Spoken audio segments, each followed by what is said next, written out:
and a look back at 9/11, some facts we know and some more we'd like to find out about on this edition of North Bay Report.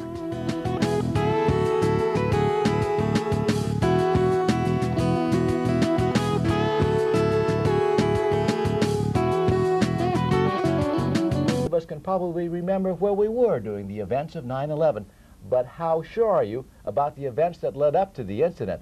Some are questioning the government's account, and one of them is our guest. Dr. Bob Bowman joins us. He's a retired Air Force colonel. Thanks for stopping by. You're welcome. Good to be here. A little bit about your background first before we talk about some of the things that you have to say. Who are you? Well, as you said, Lieutenant Colonel USAF, retired, flew 101 combat missions in Vietnam, directed all the Department of Defense Star Wars programs under Presidents Ford and Carter. My PhD is in aeronautics and nuclear engineering from Caltech. I've chaired 8 major international conferences. That's probably enough. Yeah, no, but you also were looking at a congressional seat? Oh yes, I ran for Congress in 2006, came pretty close, but I was beaten in the end by my 7-term incumbent Republican opponent and his Diebold touchscreen voting machines. Well, needless to say, you have some background in the federal government. Absolutely. And you are questioning a little bit about some of the accounts of what led up to 9/11? Well, sure. We haven't been told the truth. I've talked to both Governor Kane and Congressman Hamilton, the co-chairs of the 9/11 Commission report, and they admit that there are outright falsehoods in their official 9/11 final report, a report tightly controlled by the White House, written by Philip Zelikow, a White House flack. So it doesn't tell the story. It doesn't even address most of the questions, doesn't tell why Building 7 came down, which wasn't even hit by an aircraft, in what appears to be a perfect controlled demolition. Not only doesn't answer the questions, it doesn't even ask many of the pertinent questions. Beyond that, beyond the cover-up of the report, when you combine that with confiscation of audio tapes, videotapes, black boxes, and other evidence by the FBI, it's clear that regardless of who was responsible for 9/11, the subsequent cover-up was itself a conspiracy involving elements of the White House and the intelligence establishment. Well, Doctor, some would say what you don't know won't hurt you. Now, the general public out there may not want to know a lot of the things you're talking about because they understand there were some terrorists, they understand there were some buildings, things went down, and there was a great deal of loss of people and a tragedy in the United States.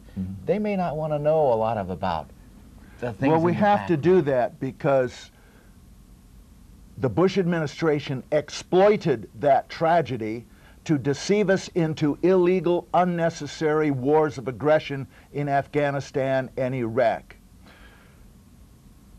Whether or not anyone in the government was involved in killing almost 3,000 people on 9/11, the Bush administration is directly responsible for the loss of over 3,500 young American soldiers in Iraq, more in Afghanistan, to say nothing of hundreds of thousands of Iraqi civilians.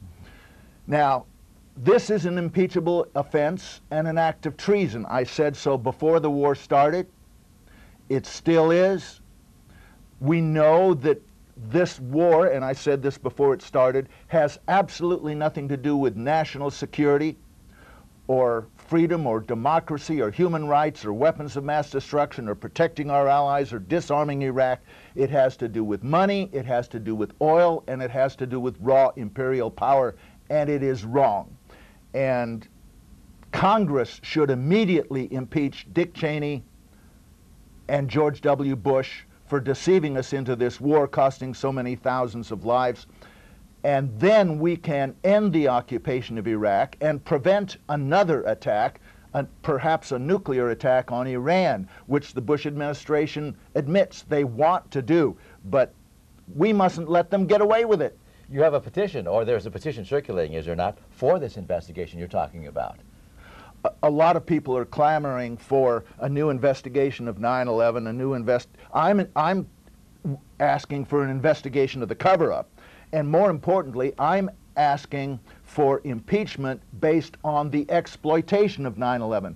Whether or not anybody in the United States had anything to do with it or not, they have exploited it for their own financial reasons, having nothing to do with national security. They have sacrificed the lives of over 3,500 of our young men and women in Iraq.